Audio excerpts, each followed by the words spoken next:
And here I am.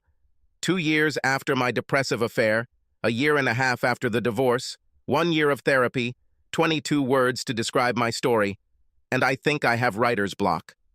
I told Dr. Thompson that I was not a natural writer, but he insisted. His idea, minus any psychiatric nonsense, is that by telling the story of my life, I can find a way to move forward. It's like my life is a fairy tale. It's like I'm just a character. As if by writing about the worst mistake I've ever made, I could write myself a happy ending. I think this is bullshit. But Thompson is the one with the PhD and a 4.8 rating on Google reviews, and I'm the one who hired him, so I guess I should give him everything I've got there is. At the same time, no one in the world would see this, including the good doctor. It's one thing to admit your ugliness and cruelty towards yourself, usually at 1 in the morning, with a glass of white wine in your hand and 3 more in your stomach. But quite another to reopen this wound in a beige room with Mondrian prints on the wall and a guy who looks like at William H. Macy sitting across from you. This is not about the proudest moments of my life. It's about dark days, stupid decisions, and regrets. So many regrets. As for the happy ending, forget about it. Clarity will not change the past, nor will it change what my life is now. For some mistakes, there is no return. There is no return to square one. There is no opportunity to shout unreadable. There is only honesty, regret, and, I hope, understanding. At least that's what I pray for. Because I desperately want to understand why. So here's what happened to me. By the 3rd time with Winslow Hubble, I had gotten the sex routine down to a routine, and he was already at the door. Cleaning up after sex took more time than the betrayal itself, which was fine with me. After all, I loved cleaning and hated having sex with Winslow, so why not spend my time doing what I liked best? Priorities. Cleaning up after Winslow's visits was like meditation. Changing the sheets, spraying air freshener, taking a shower, applying hospital-grade disinfectant to virtually every surface he touched. The rhythm of these actions calmed me. This helped me regain my sense of balance. This became especially noticeable on the 6th day, the last one when we had sex. That day started out just like the previous 5. I led Winslow into the bedroom. In the back of my mind, I hoped that I could get rid of him and start cleaning in less than 15 minutes. I chose Winslow for my revenge because he is easy to manipulate. As they say, no plan survives first contact with the enemy. And so I, staring at the ceiling, noticed that something had changed. Did Charlie really buy a new smoke detector? Have you ever looked at yourself and wondered, how did I end up here? I understand. It's a strange question. This thought flashed through my head as I threw Winslow to the floor and screamed for him to get out of my apartment. I think he was already wearing pants when I slammed the front door, but I'm not sure. I knew only one thing. If he stayed in the apartment for even a second, I would kill him. I spent the next few hours cleaning my bedroom, covering my mouth, changing the sheets, covering my mouth some more, and taking long, hot showers with antibacterial body wash while covering my mouth. Cleaning and gagging didn't give me much time to explore the existential crisis Winslow caused, but I've had a lot of time to think about it since then, and then a lot of time in therapy to process all of those musings. 2 years later, I'm starting to understand what it's all about. I'm pretty sure it all started with Barbie. To the casual observer, my reaction to Winslow's games may seem a little extreme. The thing is, I have one quirk. Not exactly a fortune, more like a small problem. I love cleanliness. When I was a child, this was a problem. I grew up in a house with a lot of boys, so for as long as I can remember, I was surrounded by dirt. Dirty dishes, dirty clothes, dirty sports equipment, and football boots scattered throughout the house. My parents kept order as best they could, and when I grew up, I helped them. But no matter how quickly we cleaned up, my brothers cleaned up the mess even faster. My parents threatened and punished me, but even I knew that they were being gentle. I think my brother tried to clean up after himself, but it was always, "I'll leave my mitten here for just a minute," or, "I promise I'll put my boots away later." With 4 boys, a few minutes here and a few minutes there made the living room look like a city dump. Because of my problems with cleanliness and my brother's problems with dirt, I was effectively banished from the living room, kitchen, and any other room the boys occupied. Luckily, there was one place in the house where I could always escape the clutter, my bedroom. But I wasn't entirely comfortable there either.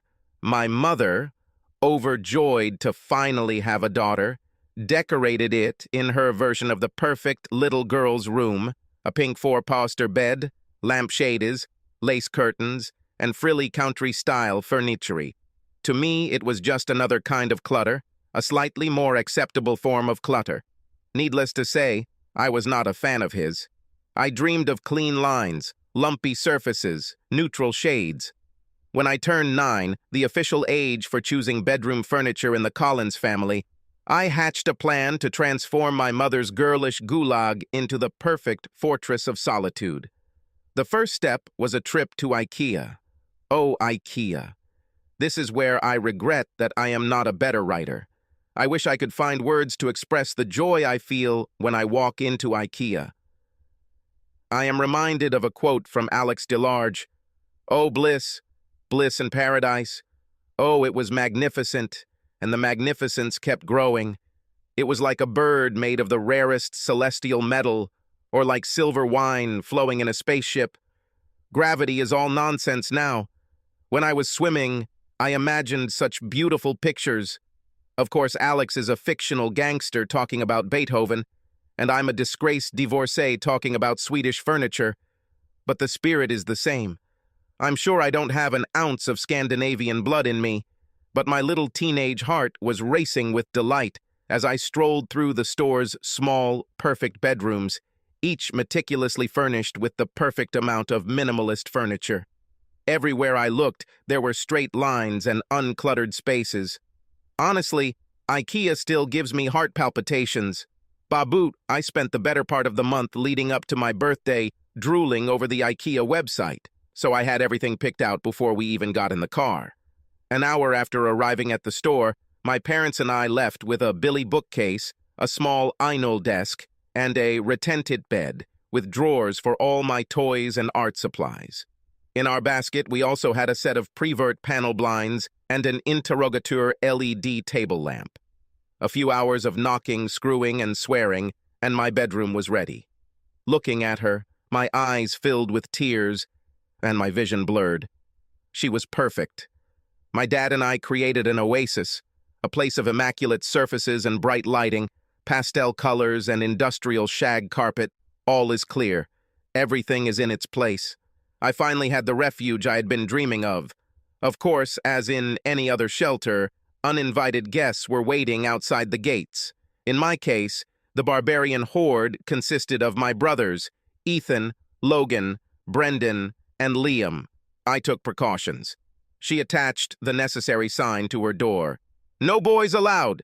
To prove I was serious, I ditched the traditional pink color and printed it in a blood-red font, with white 36-point Arial bold lettering.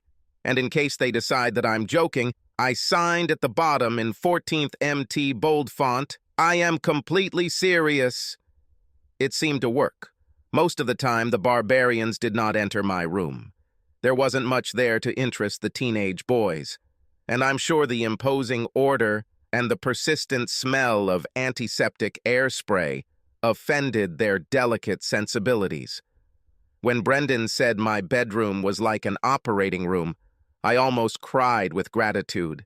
This was one of the few times with my brothers that I felt noticed. Looking back, I don't think he meant it as a compliment. The first invader to break through the gate was my older brother, Ethan. His attack was caused by a rather severe fixation of the mouth. He was very bad at it. It later developed into a rather serious smoking habit. But by the age of 15, he was content to chew on things he found around the house, things like pencil tips, pink erasers, and my Barbies. At the time, I thought Ethan was some kind of depraved monster, but I've since learned that the crunch of Barbie's chewing legs has a certain popularity among obsessives.chewing. And apparently, chewing on my Barbies while watching Friends reruns was just the thing that helped Ethan relax after a long day of school and soccer practice. I discovered this Ethan habit when I tried to put my endless summer Barbie in a pair of particularly cute Louboutin pumps, but they kept falling off. Taking a closer look, I discovered that Endless Summer no longer had toes on its feet. Before we continue, a quick note about Barbie. Colombian musician Kaliu once said, "I am not a Barbie doll. I'm just a multi-dimensional human being who likes to create things." I believe that Kaliu Learn can go to hell. I know. Die-hard feminists believe that Barbie is a terrible role model for little girls, causing them to develop a variety of eating disorders, addiction to high heels, and an obsession with RuPaul's Race Royale. I almost disagree with this. Barbie is an underrated feminist icon. She can be a lawyer and a judge, a firefighter and a policeman, an astronaut and a president. Can do any job, overcome any difficulties. And no matter what she does, she always has the right wardrobe, tailored to suit her. We have to admit, non-standard figure type. Each accessory is perfectly suited to her style, to her figure, perfectly tailored to her needs. She's the toy of all toys and, despite her unhealthy obsession with the color pink, she's the perfect role model for every little girl and every aspiring drag queen. I still dream about Barbie's life, and I'm almost 30 years old. Having discovered Barbie's ruined legs, I ran to my mother, who yelled at Ethan, who sulked and was offended by me. Nothing happened for a few days, and then the flight attendant's dream Barbie showed up, with teeth marks on her toes. Everything happened again, only now all 4 of my brothers laughed at me for being a sneak. By the time Ethan had Moondream Barbie's feet in his mouth, I realized that nagging Mom wouldn't help. So I took it to the next level. I went to Dad. I shuffled into my dad's office, feigning despondency, as I did whenever I wanted my parents to know that I was very upset. Dad, immersed in his computer, waved me towards a comfortable chair on the other side of the room, completely not noticing my Oscar-winning performance. While Dad was finishing work, I looked around. The office wasn't as clean or organized as my room. There were knickknacks on the bookshelves and a few stray post-it notes stuck to the desk. But underneath the cozy, lived-in decor, I could see a thoughtful layout. Everything my father needed was at hand. The printer next to the paper next to the pens next to him. I would work a little harder to declutter, but I can respect the planning and organization. "Hello, pumpkin," he said, finally looking up. Then he took in my expression, especially my lower lip, which stuck out enough to deserve its own zip code. "Hey, what is this?" I held back for a long time so everything spilled out. "It's Ethan, Dad. He keeps chewing on Barbie's toes." The father's face turned red and his mouth slammed shut. Seeing his expression, I felt vindicated. He, like me, was clearly stunned by the cruelty with which my dolls were treated. Inspired, I continued. "What should I do, Dad? Barbie's shoes keep falling off." Dad bit his lip and his eyes seemed to be watering. I felt a wave of kinship.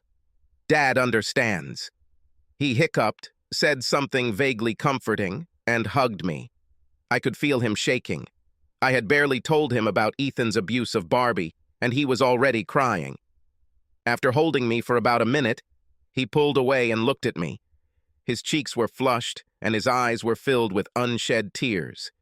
He sighed excitedly and smiled softly. "What do you want to do about it, honey?" "I want Ethan to stop, Dad. And I want to fix my Barbie's toes." Dad nodded. "Well, fixing your Barbies isn't that hard. Just bring them to me tonight and I'll see what I can do." Then his expression became serious. "But fixing Ethan might be a little more difficult. I assume you've already talked to your mom about this." I nodded. "And what did she say?" I folded my arms over my chest. "She yelled at Ethan. Then he did it again. I told my mom, and she yelled at him again. And he did it again." He leaned back in his chair. "Looks like it's true. Your brothers are a little stubborn." He sighed. "And I assume you realize that she would probably talk to him, he would probably apologize, and then it would all start all over again?" I nodded again. Dad looked thoughtful, then leaned towards me.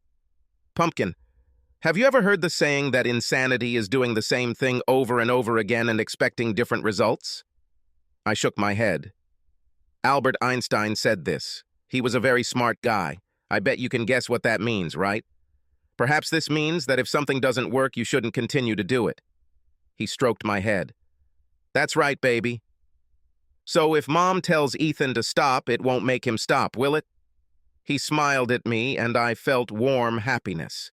I loved it when Dad talked to me like an adult, asked questions, and actually listened to my answers. It made me feel important. Everything's under control. Sorry, Pumpkin, but there's not much I can do that your mom hasn't done. We can punish Ethan. In fact, I'm sure he'll pay for your next batch of Barbies. But he will most likely continue to chew on Barbie's fingers. The brothers' taunts. Cry, baby, finished me off. And I didn't want to whine, at least not in front of my dad. But the injustice was stronger than I could keep to myself. But this is unfair. Dad sighed. Not fair. Sometimes things are unfair. He paused for a moment and looked at me as if he was measuring me, deciding whether I was ready for the harsh truth. I sat up straighter and looked into his eyes. Honey, look at it this way, he said. If yelling at Ethan doesn't help and punishing Ethan doesn't help, then you have to find something that will help. How does Ethan find your Barbies? I leave them in the TV room. His mouth pressed into a straight line. So, let's figure it out. Ethan was sitting in the TV room, probably watching CSI or something. Friends. He nodded. Okay, Friends. So he's watching Friends and sees your Barbie on the floor. Being in a chewing mood, he decides to pick her up and taste her fingers. Does everything seem to be correct? I felt my face frown. Yes. Dad rubbed his chin. What if Barbie wasn't on the floor? What do you think he would have done then? I blinked. I don't know. Maybe find something else to chew. He smiled slightly. I think so too. He put me on his lap and hugged me. Listen, I know it's terrible that your brother is ruining your Barbies, and it's even worse that you have to find a way to solve this problem yourself. But now is the time to learn something important. Sometimes it's up to you to deal with the problem that's bothering you. So what are you going to do? Clean up my Barbies? He nodded. Maybe we should make a special place for them? He smiled at me as if I was a genius. Sounds like a good idea. Maybe one of the drawers in your new bed will become a Barbie drawer? I nodded.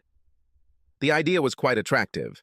The truth is, I got into Barbie because of the accessories. She had everything, and could easily imagine turning one of my drawers into the perfect Barbie wardrobe EO stash post-apocalyptic bunker. I was already imagining rows of Tupperware containers, each filled with different items of clothing, cosmetics, or accessories. How would I organize them by color, to size, by number of items? My head was spinning with the possibilities. I smiled at my father. Thank you, Dad.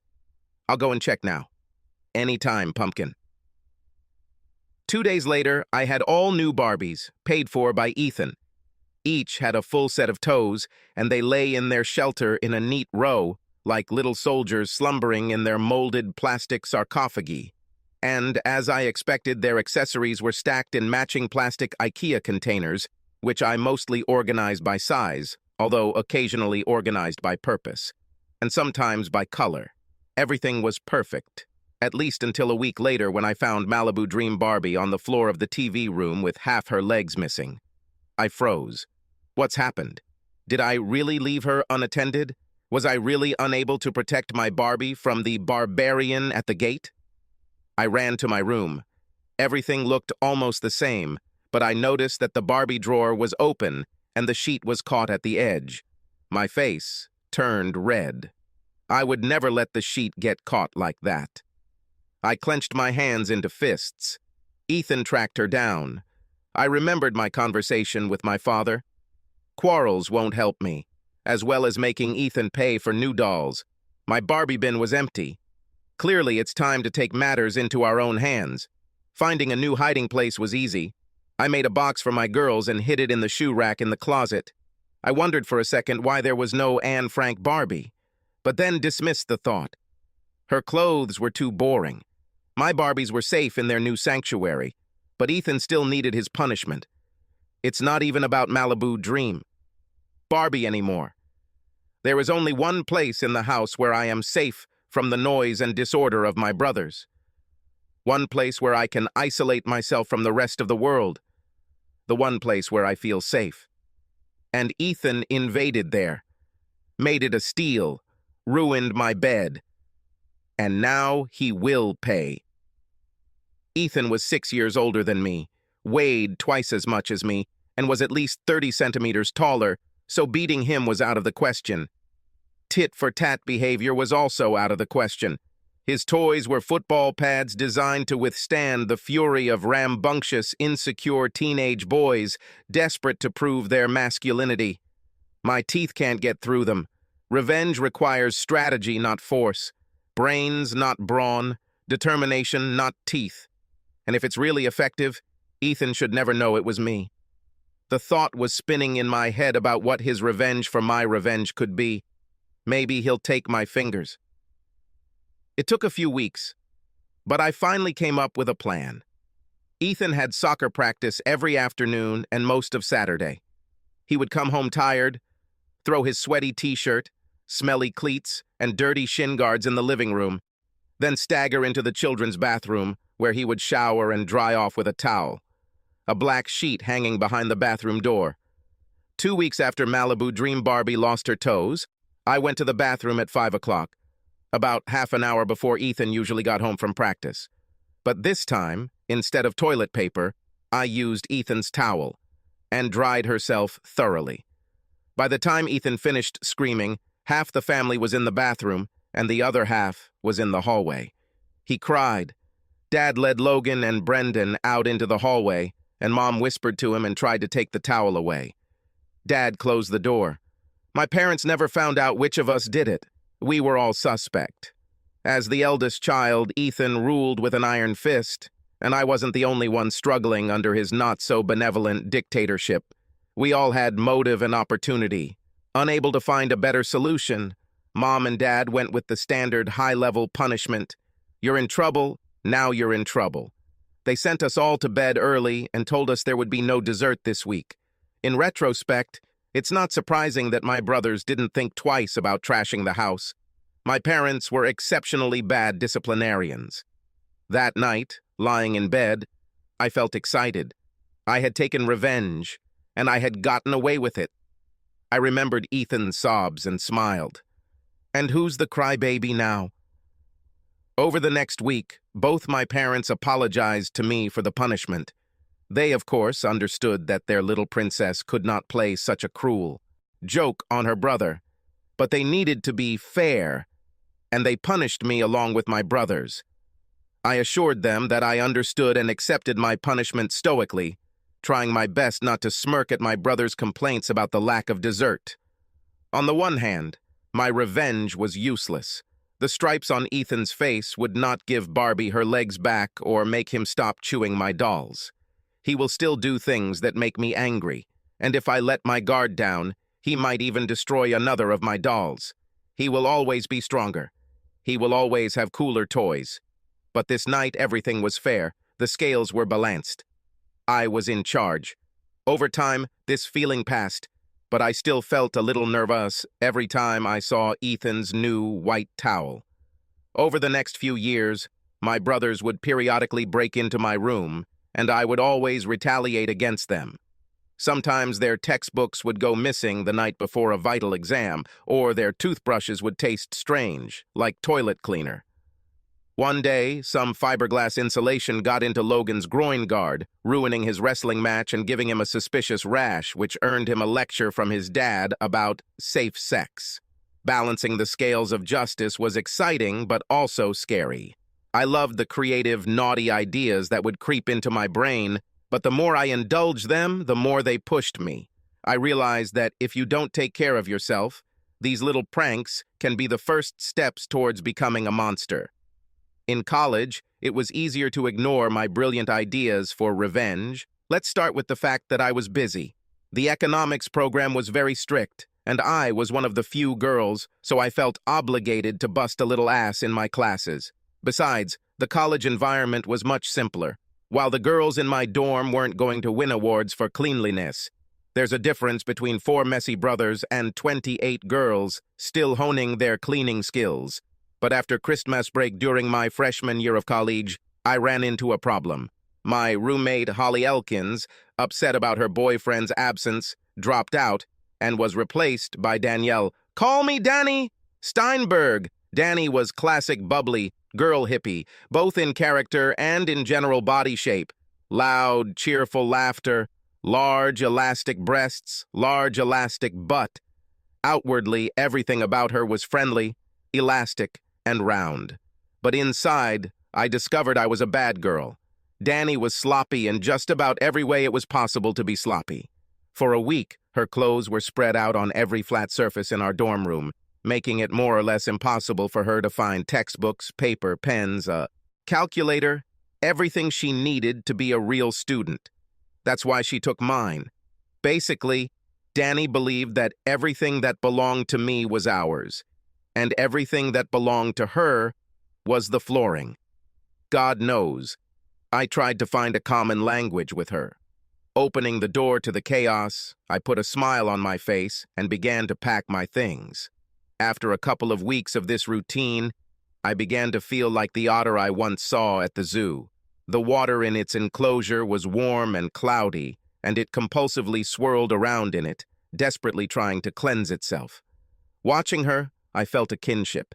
I realized that she was going crazy, spinning around herself, trying to wash off the dirt, while her fur was clogged with fresh dirt. Life with Danny was like that. Only, unlike the otter, I had a small evil part of my mind coming up with dozens, no, hundreds, of diabolical ideas for revenge. It was like I had a superpower that I constantly had to turn off so no one could see. I started to think of it as a voice, my little voice of revenge, always ready to give advice on how to balance the scales of justice. By the end of January, Danny and I shared a room in half. It became like a funhouse parody of a deranged mind. On one side, the insides of a Cirque du Soleil clothes dryer, on the other, cleanliness fit for an operating theater. Then the sarcastic comments began. As anyone who's ever lived in a sorority house can attest, it's the little things. Eye rolls, barbs about your roommate cleaning up again. We soon became practically a meme on the floor. Fun Danny and Crazy Ashley. And when I complained about a missing notebook or a missing calculator, my eyes would roll. Crazy Ashley comments would appear, and my stock would drop a little more. In just a few weeks, Danny transformed our floor from a bit boring. The freshman dorms were a cross between Mean Girls and Lord of the Flies, and I became Piggy. Despite this, I kept my voice of revenge under lock and key. I could handle the mess, the snark, the petty theft, the eye-rolling. After all, there were only a few months left until the end of the semester. And then I would be rid of Funny Danny for good. This didn't do much to improve the atmosphere in the room. By the end of freshman year, we could barely see each other without it escalating into a shouting match. Well, at least we were honest. So, a little time to clear up some points. First of all, let's talk about my little voice of revenge. For the record, I want it to be known that this is my voice, and not some demon or the neighbor's dog or some such crap. I have some problems, obviously, but multiple personality disorder, schizophrenia, and borderline personality disorder are not among them. As for the classic nervous trio, attention deficit disorder, obsessive-compulsive disorder, and autism, well, not everything is clear yet. I've never taken a test because I really don't want to see what the results are. It doesn't take a Freud to know that I have the classic symptoms of all 3 disorders, and I don't want to become another crazy woman whose problems are reduced to a convenient diagnosis. I made bad decisions. She did stupid things. And, as far as I understand, everything else, overwork, self-doubt, attention deficit disorder, obsessive-compulsive disorder, or obsessive-compulsive disorder, etc., well, these are just excuses. One of the positive aspects of my time in the break room was that I met Mickey Collins, a fellow academically inclined girl who also had a penchant for organization. As a result, we lived together until the end of college. And while there were a few fights over categorizing our spices alphabetically rather than by cooking recipes, she was kind enough not to comment on the fact that I organize my underwear by color, level of wear, and material. I think that's why we're still friends. In general, at the beginning of the second year, we moved in together. By Christmas, I even started dating. Most college guys, I've discovered, are a lot like my brothers, at least when it comes to running a home. Being enlightened millennials, they didn't expect me to clean up after them. However, they also didn't feel that their enlightened feminism in any way obligated them to clean up after themselves. So for most of them, spending time with them meant getting into the dirt. However, most of these guys were good for a few weeks or months, and I soon learned that if I left before they fell asleep, I didn't have to see their bedrooms in the harsh light of day. Even better, some of them agreed to stay with me, where the chances of contracting dysentery or bacterial infection were much less. After college, I worked in finance, which fulfilled my need for order. Numbers always add, 1 plus 1 always equals 2, no matter how many zeros come after the ones. And while there's a little wiggle room when it comes to things like insider trading or creative accounting, we're all generally pretty aware of where the moral and legal lines lie. Money also has no conscience, and this is very important to my sense of balance. After all, if you're an idiot, or if your consultant is an idiot and you don't have the sense to fire him, then you probably deserve to lose your money. Watching my clients succeed while other investors failed fed the part of me that believed virtue should be rewarded and vice punished. I may be the only one in the world who rooted for Bernie Madoff. If you're stupid and rich enough to invest in this guy, you clearly need to get a real job. If you're in finance and ambitious, you want to be on Wall Street. However, given my obsession with hygiene and my strong, if idiosyncratic, sense of right and wrong, I would never work at Savlemoy Brothers or one of the other fraternal firms on Wall Street. Instead, I ended up with Pierce, Bateman, Green, Potter, and McDuck, a well-established investment firm that had the best retention rate on Wall Street. This was partly due to the office environment. Rather than relying on fear, harassment, and illegal substances to force brokers to work 100-plus hours a week, Pierce and Bateman used smart planning, ample staffing, and naked greed.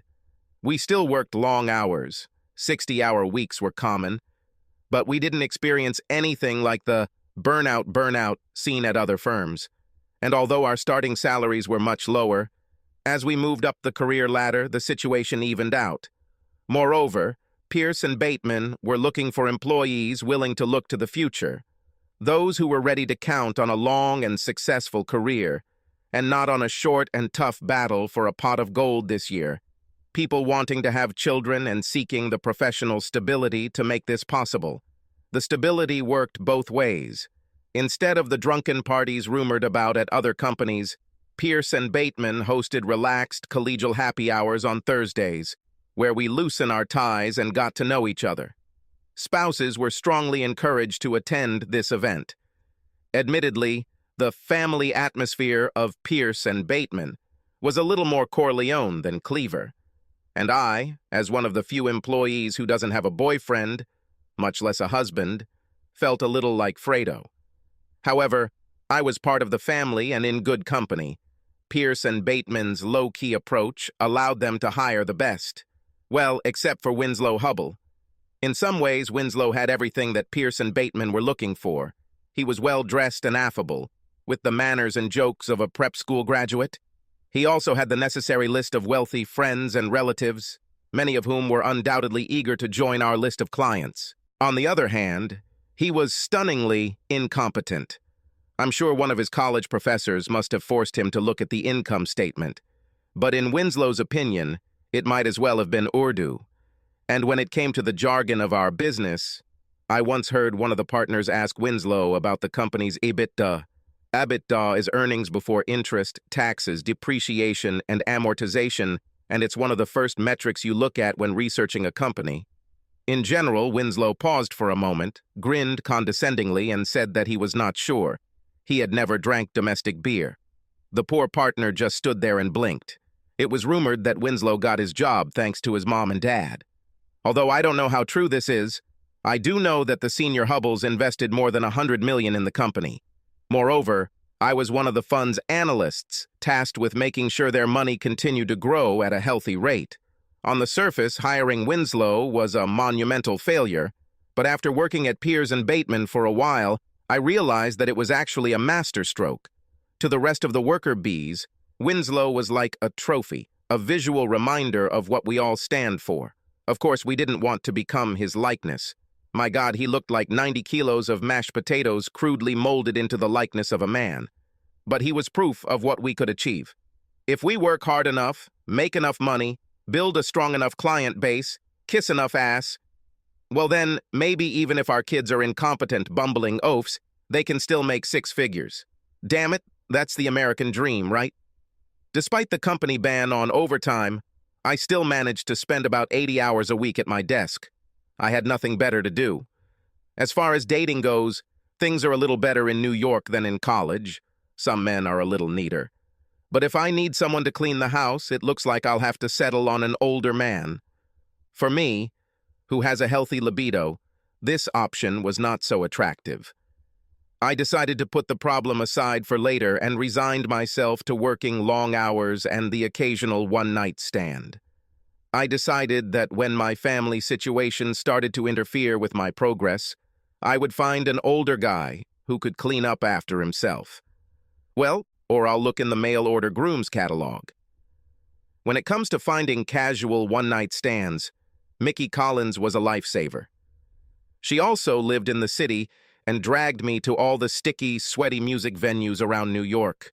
In fact, that's how I met my husband, Charlie. We were at a We Were Promised Jetpacks concert, and I was carrying 2 solo plastic cups filled with overpriced Budweiser beer when the crowd pushed him in front of me.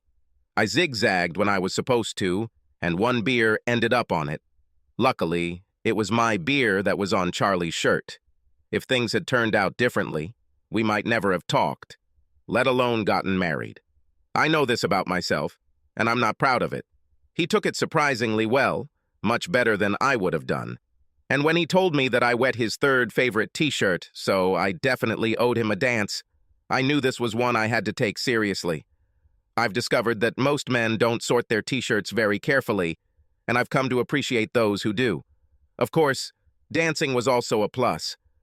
When I saw Charlie's apartment 2 weeks later, I knew I was in love. Everything was from IKEA, from Screami LED lights, to Scub drawer organizers. I also admired the way he folded his socks and organized them by color. Don't think I'm admitting to looking into his drawers. Often. As for sex, with Charlie it was something more than what I was used to before. That doesn't mean we didn't go crazy sometimes, and in our bedroom it was even worse. We had thin walls, and after a few months, I found that I could no longer look my neighbors in the eye. There were some wonderful details, too. Plus, he was more than willing to give up his time for weekly happy hours, which helped me transform from Fredo to Michael. And while he was willing to put up with the standard barrage of boring conversations and corporate bragging after he met Marty Hubble, wife Winslow, he seemed to really blossom. Watching them talk at the corner table, I sometimes felt a pang of jealousy, but mostly I was grateful that my husband was willing to work so hard to help my career. He even allowed me to invite almost the entire team to our wedding, which took place about a year after we met. As for work, the wedding also turned out to be successful. When I was given the ring, I had already been working as a junior analyst for 3 years, which put me at a loss for promotion to full analyst. And 2 months after the ring, there was a promotion. I want to be clear, although Charlie helped me with my situation at work, that is not why I fell in love with him. And that is definitely not why I married him. Why did I fall in love with Charlie? With him, I was either wild and outrageous, or rough and athletic, or yes, buttoned up and organized. I was more than I could imagine, and he was something more with me too. There was something between us that has no name, that went far beyond sex, beyond kinship, intimacy, and everything that I found in the arms of other guys. No matter how trite it may sound, I felt complete. I had a man who saw all of me and still loved me. the man who healed my wounds and strengthened my weakness. There are no words for it, and the terms you hear, my soulmate, the wind beneath my wings, the yin to my yang, don't even begin to reflect how deep my sense of belonging to the Charlie couple was. And Ashley. It was safe. It was exciting. It was as if he turned up the volume on the world, making everything more real. It was like my childhood bedroom, only better because I shared it with my ideal man. That is why 2 years after Winslow, Charlie remains the only man I've ever loved, and the only man I can imagine loving. The only man I've had sex with since that last terrible day, and the only man I want. Of course, we still had pitfalls and obstacles. Just because I fell in love, learned new things, and married the man of my dreams doesn't mean I became a different person or that my destructive tendencies magically disappeared. Quite the opposite. When two determined, slightly obsessive, neat freaks gather in a 37-square-meter apartment, essentially a square box 6 meters on a side, a certain amount of friction arises. Add in 2 high-stress jobs that leave Charlie and I exhausted by the end of the day, and then add no time to get organized during the week.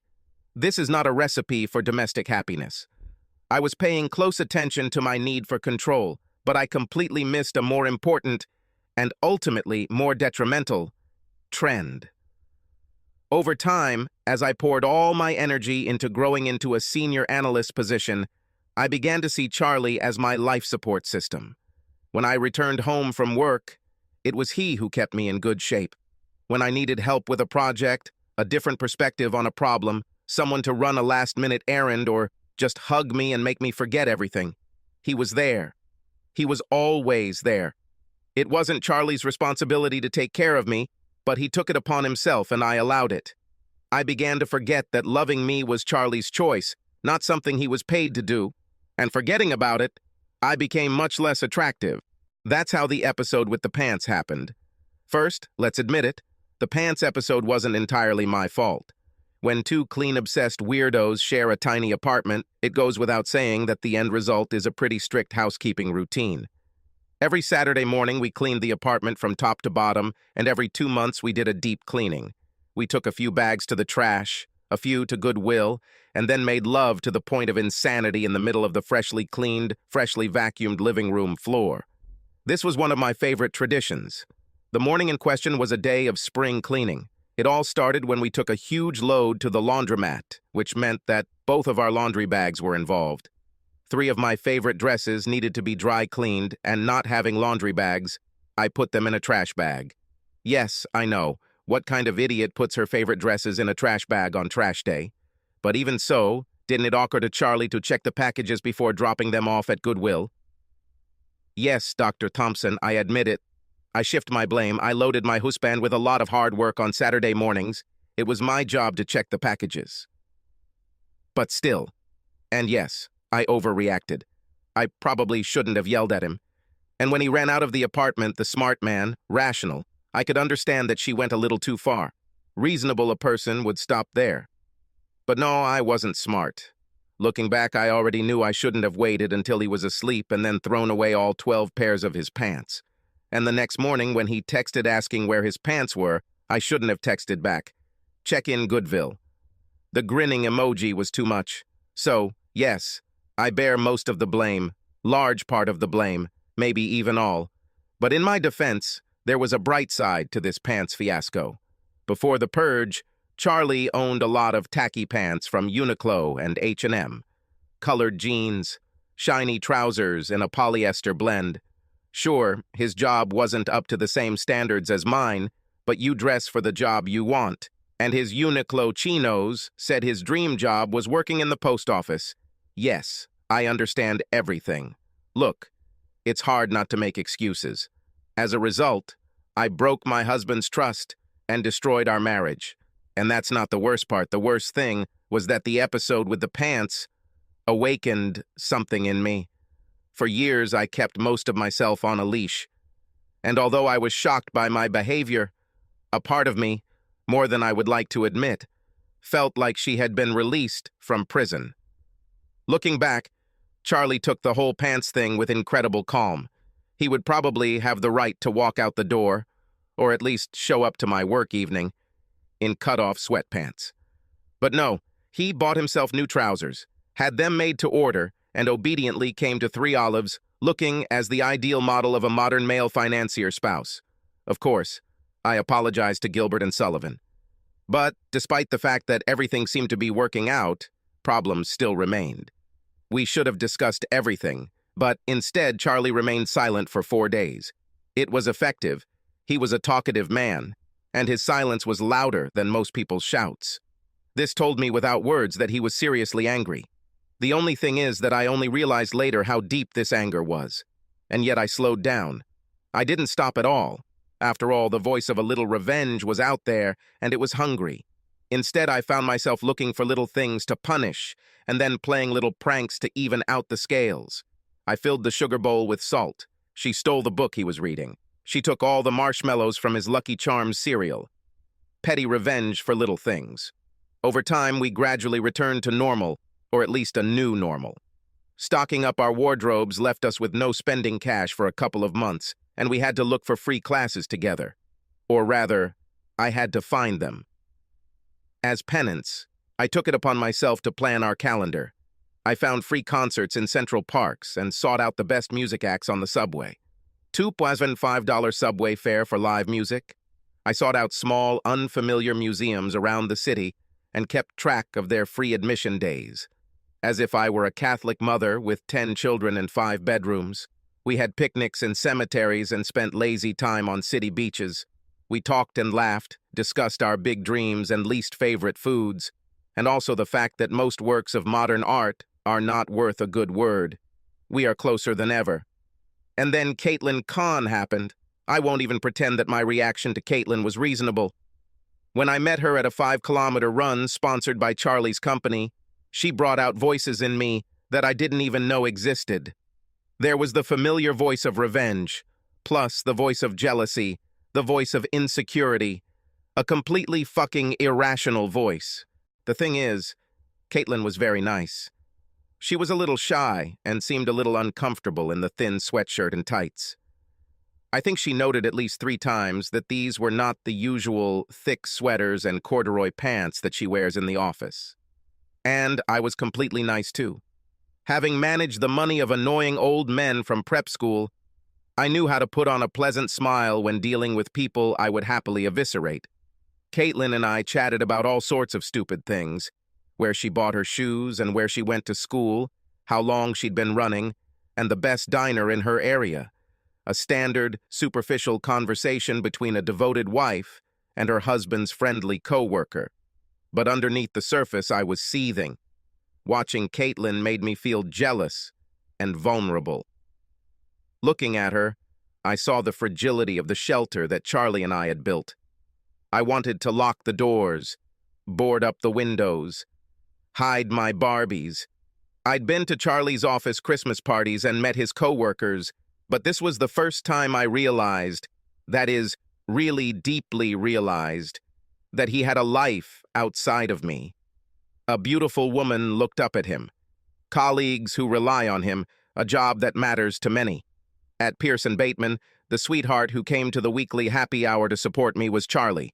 Every Thursday, he would watch me flirt and weave my way through a crowd of pretty, sexy men. If you like strong chins, expensive suits, and huge egos. He knew everything about my world, from the names of my colleagues' pets to the deadlines for my projects. God, when I remember how much time he spent talking to Winslow with a fake smile on his face, while that slime was bragging covertly or not so covertly, I think Charlie might deserve a Nobel Prize, or at least holiness. But when it came to his work, I was an absentee wife. I didn't know if his company had happy hours or if he attended them. I didn't know about his work projects, or what he did in general. And then a terrible thought occurred to me. What if the only reason we went to the Central Park run that day was because I loved to run, and Charlie knew I would have fun? I felt the blood drain from my face. What does it say about our relationship that I only came to his events when I liked them? I thought I heard thunder in the distance. A storm is on the horizon, threatening to destroy my perfect life. As I watched Charlie with Caitlin, I realized that my willingness to ignore half of Charlie's life had left the door open for potential predators.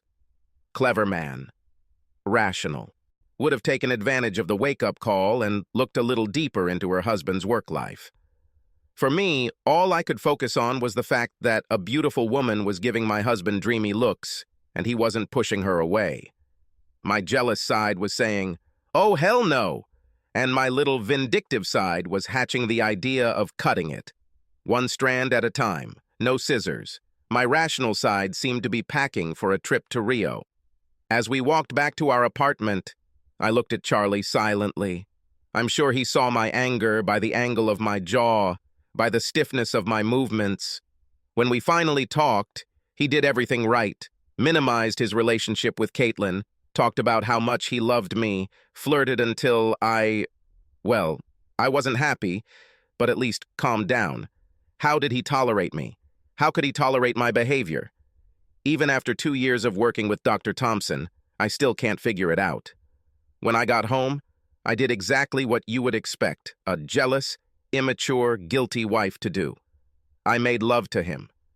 Maybe I was hoping that I would leave him so devastated that he would have nothing left to give to Caitlin or the other women in his office. Maybe I hoped that he would be so overwhelmed by how wonderful I was that he wouldn't give in to temptation, or maybe she was just tense and excited. Anyway, I left him with so many hickeys and love bites that he looked like he'd gone 12 rounds with a giant squid. I decided to give my husband more attention, and, in the meantime, remind him of who he belongs to. In the weeks that followed, he sometimes made fun of the marks I left on his body, but it wasn't funny to me. I wanted him to see the imprint of my mouth every time he looked in the mirror. I wanted him to think about me every time he saw himself naked. I wanted to get into his shoes, give him a tattoo with my smell, taste, feeling of me. I wanted to be with him everywhere. Charlie's behavior in the following weeks did not reassure me, but I'm not sure there is anything that could reassure me.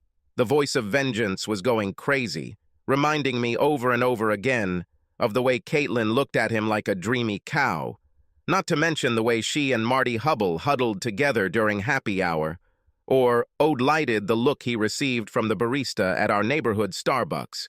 Having seen one threat, I now saw them everywhere, and yet I held on. Until Hell Week. Once a year, Charlie's office is in overdrive as it rushes to prepare for the publication of the company's annual report. His team suddenly goes from 8-hour days to 12-hour days, or even longer. I knew this would happen, but I wasn't prepared for the visual reminder that Charlie's world extended beyond our apartment, our marriage. On the first day of Hell Week, Charlie arrived home about 4 hours late and looked like he had been beaten to within an inch of his life. The last shreds of my rational side whispered that his dirty clothes, distant gaze, and obvious fatigue spoke of a long, brutal day at work. Meanwhile, jealous me stood with a megaphone, and the not-so-rational me, the new one who arrived around the same day that Charlie was running the race, heard thunder, felt another earthquake sweep through our cozy, comfortable oasis, and completely lost my temper. I still blush when I remember my poor husband barely standing on his feet as I scolded him for coming home late from work. How many times have I come home an hour, 2, 3 hours late, irritated and tired, demanding that he serve me? Doesn't matter. I heard the roar, saw dull looks, and was not in the mood to think sensibly. Before I let him fall into bed, I made him promise that, no matter what, he would respond to my text messages within 10 minutes. But even at that moment, I realized that I was going too far. God, I was a complete mess. But here's the thing, and I'm absolutely sure I'm not placing blame on the victim. I'm not alone in this. Charlie is also to blame. That week, whatever, even the first evening, would have been a very good time for him to talk to me about my behavior. Maybe he should have told me I was acting crazy. Or for that matter, he could have just pulled out his pants and given me a pointed look. Maybe he should have offered me counseling. Or maybe he should have just yelled at me. I counted on Charlie to provide a happy, stable home for us, even if it meant conflict between us. It's probably unfair, but it's also true. Sometimes I think loving someone means telling them to get a grip. But instead of calling me to order, Charlie did everything he could to calm me down, which in turn fed the beast. Looking back, I understand that he was so accommodating because he cared about our relationship. But at the time, I wondered if he gave in so quickly because he was tormented by his conscience. There was no way for me to find out what was going on in Charlie's office. Hiring a private investigator would be too expensive, and other options, such as hacking his cell phone, planting a wiretap in his backpack, or installing a keylogger on his laptop, were also ineffective. After all, any communication with Caitlin should be face-to-face, away from the nearest convenient recording device. The only real solution was to become Charlie's supervisor, which I did. I constantly texted him, trying to catch him making a mistake. When he continued to text me back, I should have calmed down. After all, he clearly wasn't cheating on me, right? But no, I still couldn't shake the suspicion that somehow he still managed to sleep with someone behind my back. Instead of dispelling my doubts, each text message he replied only strengthened them. In the morning, when Charlie finally didn't answer, I felt almost relieved. Suddenly, all tension disappeared. There was no longer any reason to worry, no more reason to hold back his thirst for revenge. Charlie had made his decision, and all that remained was to devise a plan to restore balance. From what I've heard, people usually cheat because they're horny, or they don't respect their spouses, or they're control freaks, or they have some sort of, "Oh God, I'm getting old and I need to sleep with someone" syndrome. A stranger, feigned horror. None of these options applied to me. Well, maybe I had control problems. Okay? Maybe I was full of control issues. I saw Charlie as my man and taking care of me as his job. And I didn't feel like I was being cared for, so I took it upon myself to balance the scales. Yes, perhaps there was a respect issue here too. Of course, at that moment I didn't see any of this. All I saw was an incommunicado husband with a woman who was clearly ready to sleep with him and a few unaccounted hours in the office. An office with many closets and empty conference rooms, an office located just a couple of blocks from the Liberty Inn, an hourly hotel on the west side that claims to be the backwater of New York. How long has it been since Charlie and I visited Liberty? Ever since the pants episode? And how difficult is it for him and Caitlin to get out? And since we didn't have any afternoon fun, how likely is it that he's burning the sheets with a strange woman in a hotel that no one was told about? "Hell yes!" the jury exclaimed in unison, and their verdict was unanimous. "He's cheating! Burn it! Burn her! Restore balance!" But even when I decided that balance needed to be restored, I understood that having an affair was not as simple as just finding a strange man and jumping on him. I didn't want to turn things around. I already feel bad that Charlie is cheating on me, us. But if I had fun with someone else, things would get very confusing. Then I will turn out to be the cheater, and Charlie will have the right to take revenge on me. And so the cycle begins. This is not about ruining my marriage. She is talking about saving him. At least, that's what I told myself. There are also financial problems. My job confines me to my desk, and I can't go scouring the financial district looking for someone to bring into my home. What if I can't control my new lover? What if he gives me something? So many unknowns, so much chaos. God, how I hate clutter. I've heard that many romances begin in the office. It's not hard to see why. There's opportunity, temptation, interaction, and plenty of horizontal surfaces. If I were looking for a real fling, if I wanted to cheat on my husband, maybe experience some feelings for someone else, basically turn my world upside down, my office would be the one-stop shop. Although Pierce and Bateman did not impose any physical fitness requirements or minimum hair product requirements on its employees, the office was full of gym-goers, with heads clogged with high-end protein gels and curl creams. The problem is that there are a lot of egoists here.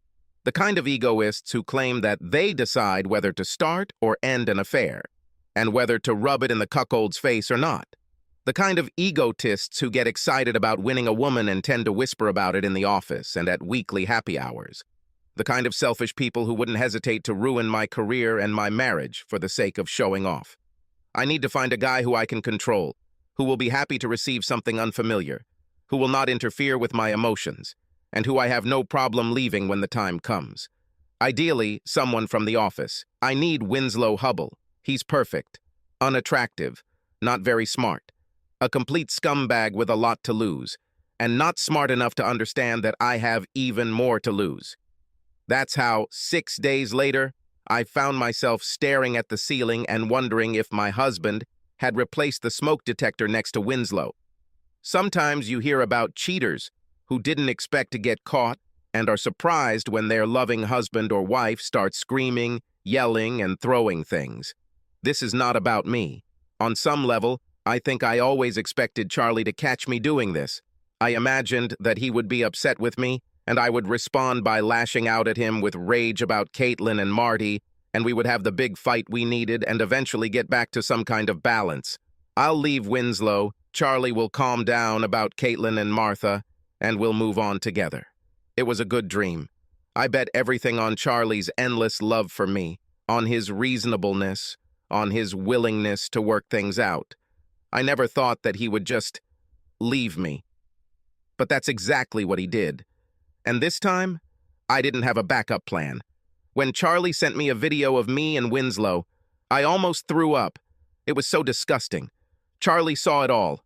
I saw my most shameful moments. I heard, "Was Charlie laughing at me? Did you cry?" The shame lasted for several minutes, and then I was overcome with anger. How dare Charlie rub Winslow in my face? How dare he threaten me with divorce because of this?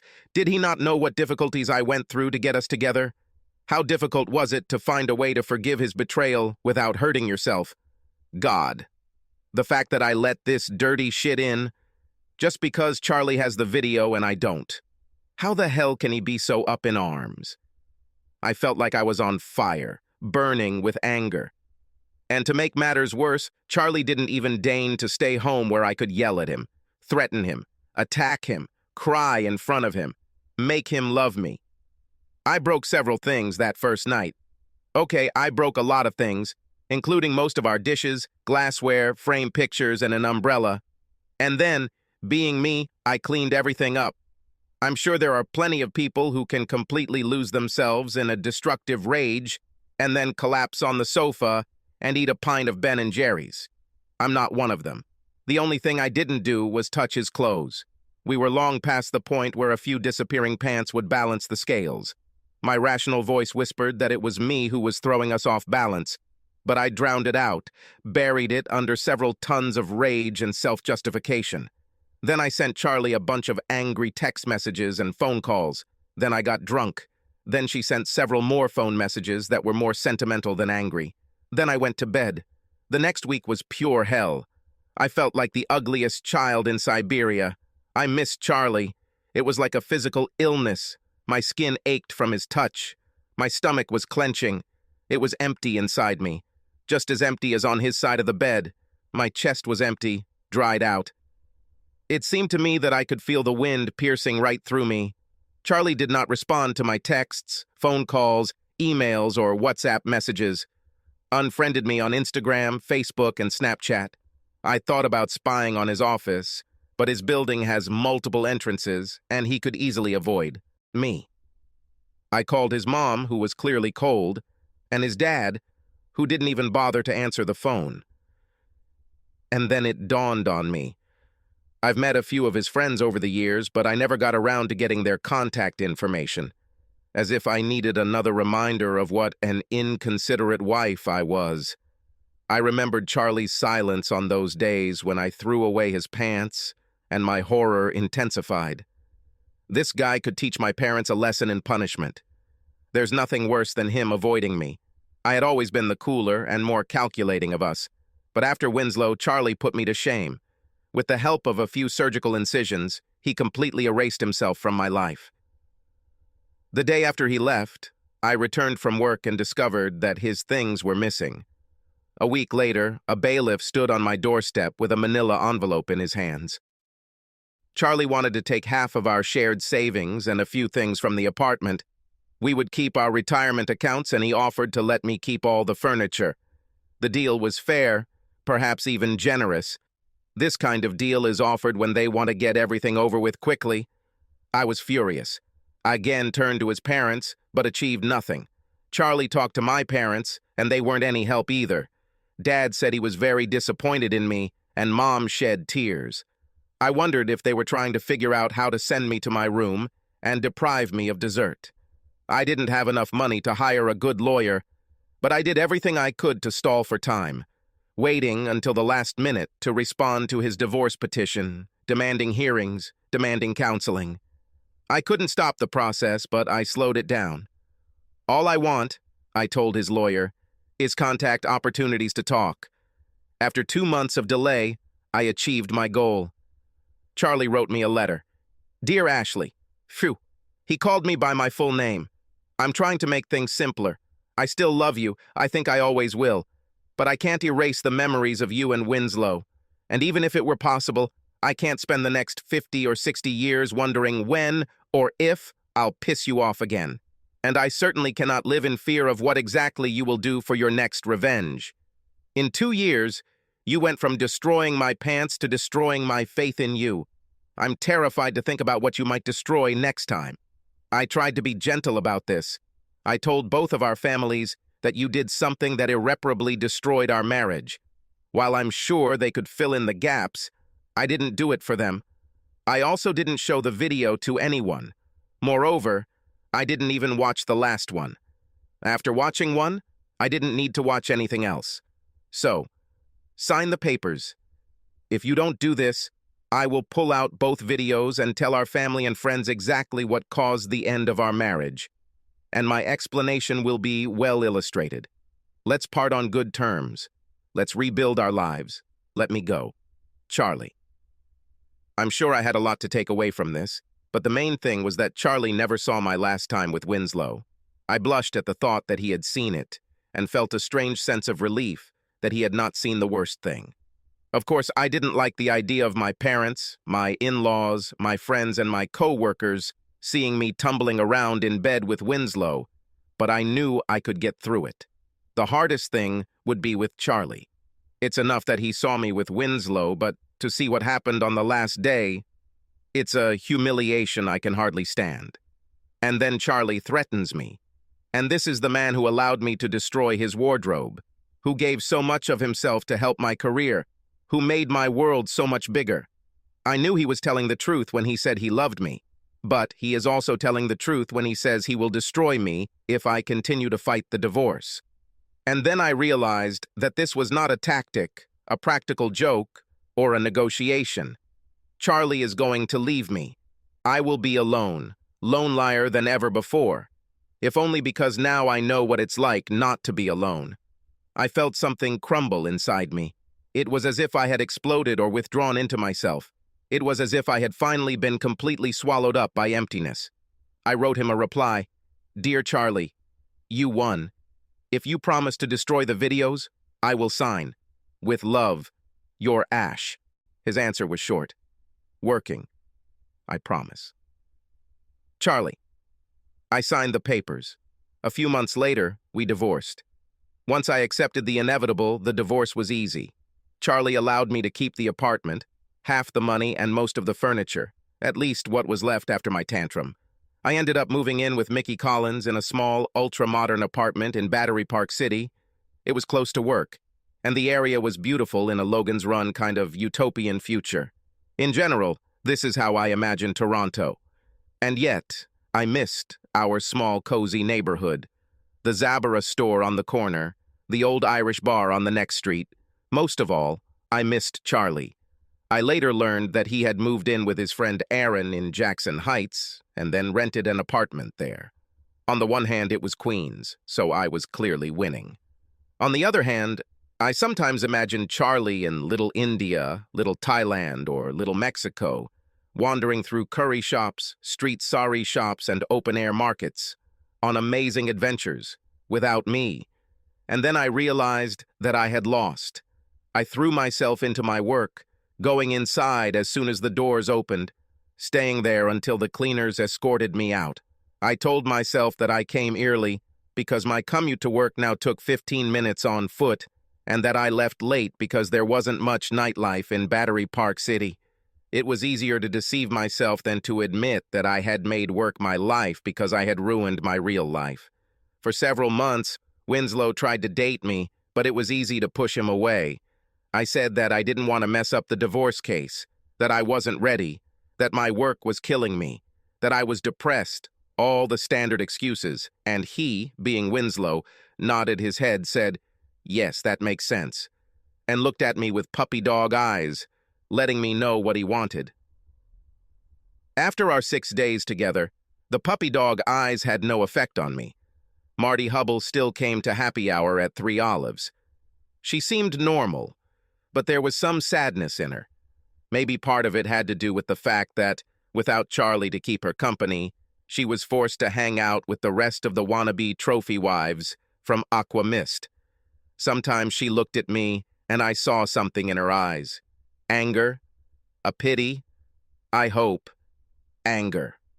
A year after my divorce, Winslow took a vacation, and when he returned a month later, he could not meet my gaze, or anyone else's.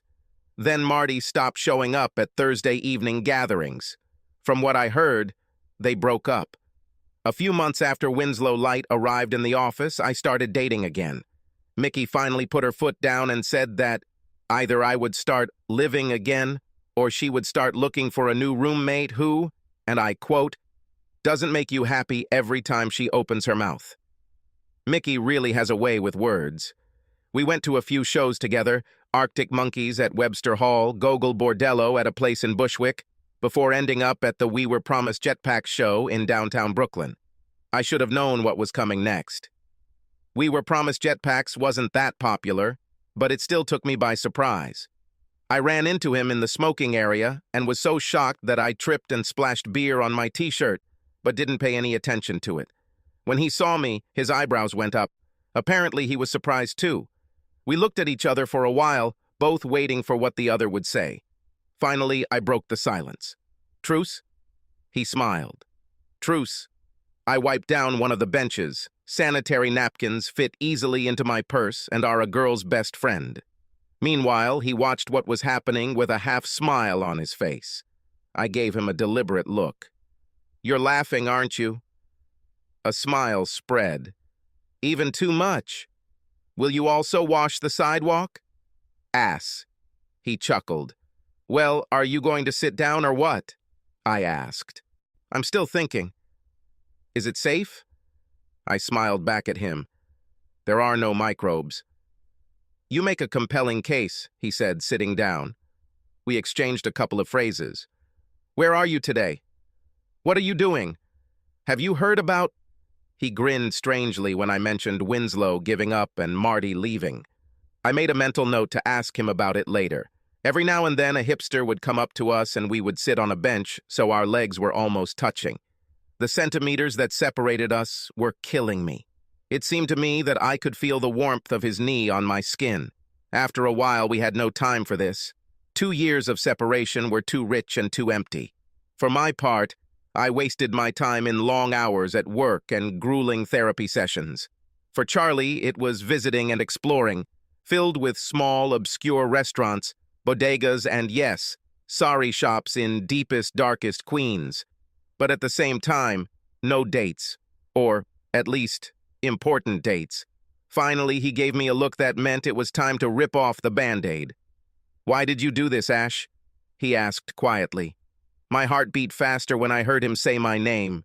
Throughout my life, hundreds, maybe thousands, of people have called me Ash, but no one could make me feel the way I felt when that tiny 2-letter word came crashing out of his lips.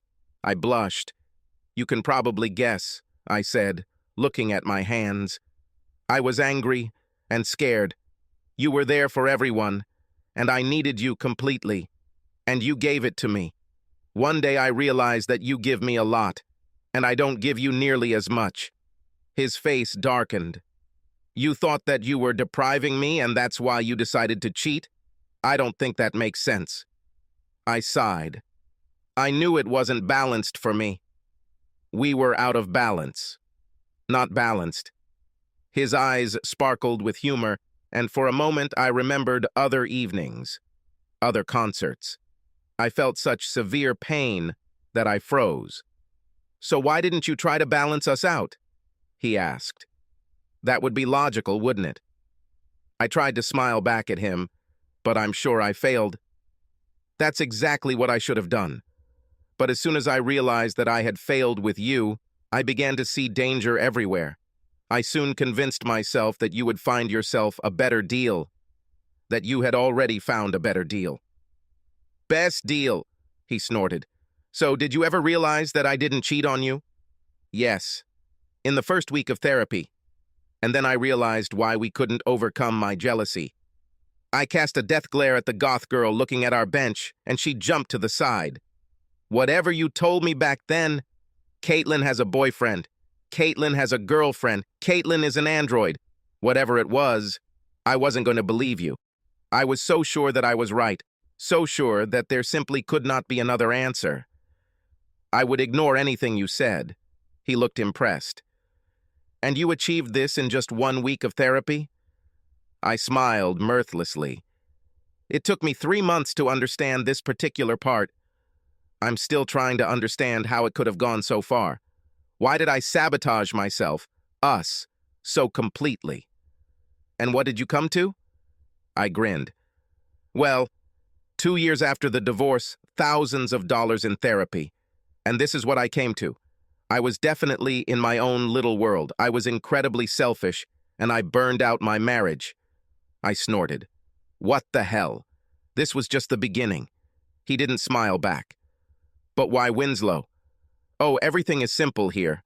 I leaned my back against the wall. "Winslow is not worth a word. He is easy to convince, easy to control, and he would never give me away. Most likely I chose him exactly. That's why he was so terrible. I knew that there was no way I could fall in love with him." I gave Charlie another hesitant smile. "And I would have gotten away with it too, if it weren't for you damn children." He smiled back at me with uncertainty. "You know that there was no way I could stay with you. Not after this." "Yes, your email showed that clearly." Among the clouds of mango vape, I caught the smell of cigarette smoke. Someone was actually smoking in the smoking area. I wondered if any of the random hipsters hanging around were going to call a bouncer. "What I don't understand is why you never took revenge on me and Winslow." "I can't live with this. I'll have to balance the scales." "Balance the bowls. Who's to say I didn't do it?" He looked thoughtful. "About a year after our divorce, I met Winnie. I had a little time and I learned about everything, about all his little demons, and he laid them out on the table." He grinned. "The fact is that his whole idea of himself was like a house of cards, built on favors from his parents, on scandals that they hushed up, on events that they organized. It took me about an hour for it all to fall apart." "Is that all?" I felt disappointed. Winslow helped destroy our marriage, and they just gave him a stern reprimand? Carlia shrugged. "I also gave him a video recording of you and him together. Let him see himself in action. Let him listen to what he says about me. I think I almost convinced him that he was gay." I giggled. This time it sounded almost real. "That explains a lot about what happened to him." He is completely confused. It was as if I had turned into a ghost wandering around the office. The smoking area was empty. Apparently, the band was going to continue playing. "He deserves it." Charlie's face hardened. "I also gave Winslow another video." I felt pain in my stomach. "Not the last day?" He looked at me. "I promised that I would destroy it without even looking at it, and I kept my promises." I blushed, and the pain in my stomach rose up. It's not hard to guess what he means. After all, there is only one among us who did not keep her promises. Through the walls of the smoking area, I heard the sounds of drums. The group started. "So what was that second video?" "It's with me and someone else. And before you ask, I won't tell you with whom. Suffice to say, I'm sure it destroyed Winslow. It's not hard to guess who was paired with Charlie. Fucking Marty!" I felt my anger flare. Then she suppressed it. "What right do I have to be angry? I left my marriage and he moved on. To fucking Marty. Literally. I took a shuddering breath. She clenched her hands. He said he's not dating anyone, which means whatever he had with Marty is probably over. Hope. I heard bass through the wall. Drums. Big ones. Drums. But why didn't you punish me? I asked. After all, in reality, it was I who betrayed you. Charlie smiled. Yes, but when he took advantage of a bad situation, he gave me a sharp look. Besides, who said I didn't punish you? I rolled my eyes. Come on, Charlie. You could tear my life apart, get fired, destroy my relationship with my parents, sever all my friendships. Could have made me a leper. Instead, you gave my parents a simplified version of events, handed me a fair divorce decree, and, as far as I can tell, never said another word about it. He didn't answer for a long time. I listened to the drums and bass as the song wound down. How to punish someone you love, Ash. How do you decide what is fair? Balanced. He crossed his legs and looked at the wall for a second. It was that thoughtful face he made when he was trying to find the perfect words. How I missed this look. I watched the video. What happened on the 5th day? I saw how bad it was for you. But you still held on. I looked at my hands. They blurred. I thought I had to. My voice cracked. To balance. He smiled again, but this time the smile was empty. It didn't reach his eyes. You know, I still took a little revenge. I froze. You didn't watch the last day, did you? Damn it, Ashley, I made a promise. I blushed. I've never heard him be so angry. What then? What did you do? New song. I heard bass. Start. He looked at me, as if deciding whether to speak. Finally, he squared his shoulders. On that last day, I watched the video around 11 in the morning. Yes, and I called you at 6:30 p.m. I don't understand. The cameras were connected in such a way that when they were activated, I received a notification on my phone. On that last day, the notification came at 5:15. Understanding has come. So, on the last day, you could have stopped. Yes. I had about 6 hours to stop it. 6 hours of thinking about calling you and letting you off the hook. I thought about how far you would go to punish me. I thought about a worthy punishment. And you let me go through this. I felt my face turn red. Within 6 hours. To her. The song was in full swing. I could almost hear the words. The singer's Scottish accent could be heard through the wall. But why? How? You acted like you were crazy, Ashley. I couldn't punish you for being crazy. His eyes became hard again. They were so dark, so cold. But that doesn't mean I couldn't let you punish me. I shuddered. Charlie could have stopped all this with a phone call, but he didn't. I decided that I needed to be punished, and I couldn't stop myself from remembering. I felt out of place. I was angry. I was very angry. And to some extent, I was impressed. In the end, admiration prevailed over anger. Charlie's revenge was exactly what I would do. He allowed me to trap myself, punish myself, humiliate myself, and at the same time give him everything he needed to erase me from his life. It was cruel and brilliant, perfectly balanced and flawlessly executed. The singer shouted the words. Suddenly I recognized the song, Quiet Little Voices. I listened to it so many times with him. Little quiet voices creep into my head. I'm young again. I'm young again. I'm young again. I'm young again. Did I seduce my husband? Looking at his face, I saw the emotions hidden beneath the surface. He wasn't exactly proud of his actions, but he wasn't proud either. He didn't regret anything, and I realized that he shouldn't have. I played revenge. He played better. Little silent monsters creep into my head. I'll fall in love with you. I'll fall in love with you. I'll fall in love with you. I'll fall in love. I was wondering where we would go next. Will this be the last time I see him? Will we become friends? Friends with benefits? Will we get married again and get a white picket fence in the suburbs? Shall we become international assassins and begin to overthrow governments? I knew one thing. Whatever I did next, I wanted to do it with Charlie. I want to do all this with him. And if I had something to say about this, he would understand that he also wants to do all this with me. But first, as I understand, we need to catch the concert. Luckily, Charlie had other ideas. Take your coat, he growled at me. We are leaving. I smiled. Maybe my story will have a happy ending after all. Subscribe to our channel so that your second chaff doesn't cheat on you, and go ahead and listen to the next story, because this story is nothing compared to the next one. If you're under 18, don't even think about listening to the next one.